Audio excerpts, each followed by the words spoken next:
Praise the Lord. கர்த்தருடைய நாமம் மகிமைப்படுவதாக. நீ திடன் கொள்.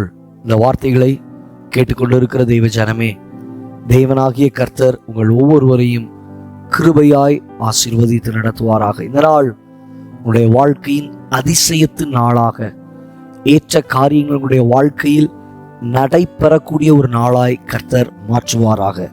தேவ ஜனமே, இன்றைக்கு அநேகர் நம்முடைய வாழ்க்கையிலே சொல்லுகிற ஒரு காரியம் என்ன?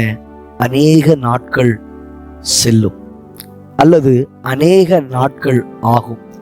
சில காரியங்கள் நிறைவேற்றப்படுவதற்கு, சில காரியங்கள் செய்யப்படுவதற்கு அநேக நாட்கள் அது செல்லும். வேதத்தில் வாசிக்கும் பொழுது அங்கே சொல்லப்படுகிறது, தரிசனம் நிறைவேறுவதற்கு இன்னும் காலம் ஆகும்பா. எப்படி உடனே நிறைவேறும்? இவ்வளவு நாள் காத்திருந்தியே, இன்னும் நீ காத்திரு, இன்னும் கொஞ்ச நாள் கடந்து செல்லும். இப்படி சொல்லுகிறதான சில காரியங்களை நாம் பார்க்கிறோம். ஆனால் தேவனாகிய கர்த்தர் சொல்லுகிறது என்ன? எசேக்கியேலுக்கு எழுதின தீர்க்க தரிசனத்தின் புத்தகத்துல 12வது அதிகாரத்தில் 27வது வசனத்தில் வாசிக்கிறோம், மனுபுத்திரனே, இதோ இஸ்ரவேல் வம்சத்தார் இவன் காண்கிற தரிசனம் நிறைவேற அநேக நாள் செல்லும். தூரமாய் இருக்கிற காலங்களை குறித்து இவன் தீர்க்க தரிசனம் சொல்லுகிறான் என்கிறார்கள். 28வது வசனத்தில் வாசிக்கும் பொழுது, ஆகையால் என் வார்த்தைகளில் ஒன்றாகிலும் இனி தாமதிப்பதில்லை என்று கர்த்தராகிய ஆண்டவர் உரைக்கிறார். நான் சொன்ன வார்த்தை நிறைவேறும் என்று கர்த்தராகிய ஆண்டவர் உரைக்கிறார் என்று அவர்களுடைய சொல் என்றார். ஆம் தேவ ஜனமே, இவன் காண்கிறதான தரிசனம் நிறைவேற அநேக நாள் செல்லும். சில நேரங்களில் நாமளே செட் பண்ணிப்போம், வாக்குத்தத்தம் கிடைச்சிருச்சு, தரிசனம் கிடைச்சிச்சு, உடனெல்லாம் எங்க நிறைவேற போகுது? ரொம்ப நாள் ஆகும், ரொம்ப நாள் செல்லும். ஆபிரகாமுக்கு ஆட்சியில பல வருஷங்கள், ஆபிரகாமுக்கு 100 வயசுல தானே ஆசீர்வாதம் கிடைச்சது. இப்போ நாமளே சில நேரங்களில் சில காரியங்களை செட் பண்ணி வச்சிருப்போம்.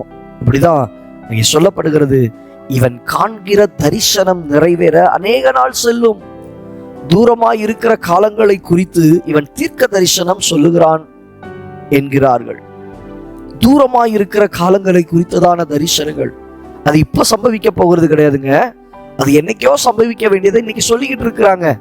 இதுதான் இன்னைக்கு சொல்லப்படுகிறது. ஆனால் ஆண்டவர் என்ன தெரியுமா சொல்றாரு? இன்னைக்கு ஒருவேளை நீ காலம் செல்லும்னு ஒருவேளை சொல்லலாம், தரிசனம் நிறைவேற இன்னும் சூழ்நிலைகள் தாமதிக்கலாம் என்று சொல்லலாம். ஆகையால் நீ உன் மனதுல சிந்திக்கிற பிரகாரமா இல்லப்பா, நீ உன் உள்ளத்துக்குள்ள யோசிக்கிறதான பிரகாரமா இல்ல, உன் நினைவு என் நினைவு அல்ல, உன் யோசனை ஏன் யோசனை இல்ல, என் வார்த்தைகளில் ஒன்றாகிலும் இனி தாமதிப்பதில்லை. என் வார்த்தையில ஒரு வார்த்தை கூட இனி தாமதிக்க போகிறது இல்ல. நான் அந்த வார்த்தையை நிறைவேற்றுவேன். உனக்கு சொன்ன வார்த்தையை நான் சீக்கிரத்துல நிறைவேற்றுவேன். வேதத்துல வாசிக்கிறோம், எரேமியால வாசிக்கும் பொழுது தீவிரமாய் நிறைவேற்றுவேன். அப்போ கர்த்தர் என்ன வாக்குத்தத்தத்தை கொடுத்தாரோ, என்ன தரிசனத்தை கர்த்தர் கொடுத்தாரோ, என்ன கர்த்தர் உங்க கூட பேசி இருக்கிறாரோ, என்ன சொன்னாரோ, சொன்னதை நிறைவேற்றுவார், சொன்னதை செய்து முடிப்பார். கர்த்தர் உங்களை வழி நடத்துவார். இனி தாமதிப்பதில்லை, இனி அநேக நாள் செல்வதில்லை. கர்த்தரே உங்களுக்காக யாவையும் சீக்கிரத்தில் செய்து முடிக்கிறவர். செபிக்கலாமா? கண்களை மூடுவோம். நல்ல தகப்பனே, இந்த வார்த்தைகளை கேட்ட உடைய பிள்ளைகளுடைய வாழ்க்கையில் அநேக நாள் செல்லும் என்று சொல்லி பார்க்கிறோமே. ஆண்டவரே, அநேக நாள் அநேக நாள் அநேக நாள் என்று சொல்லி காத்திருந்தது போதும். ஆண்டவரே, நாங்கள் வாசிக்கிற வார்த்தையின்படி அதை சீக்கிரத்தில் உடைய பிள்ளைகளுடைய வாழ்க்கையிலே கர்த்தர் நீர் செய்வீராக. தாழ்த்தி உடைய கரங்களில் ஒப்பு கொடுக்கிறோம். மகிமைப்படுங்க. வார்த்தையை தீவிரமாய் நிறைவேற்றுவேன் என்று சொன்னவர் நிறைவேற்றுங்க.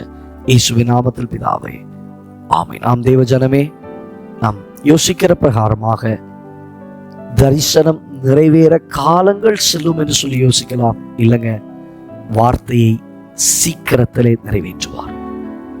தரிசனத்தை வெகு சீக்கிரத்திலே நிறைவேற்றுவார். கர்த்தர் உங்களை ஆசீர்வதிப்பார். God bless you.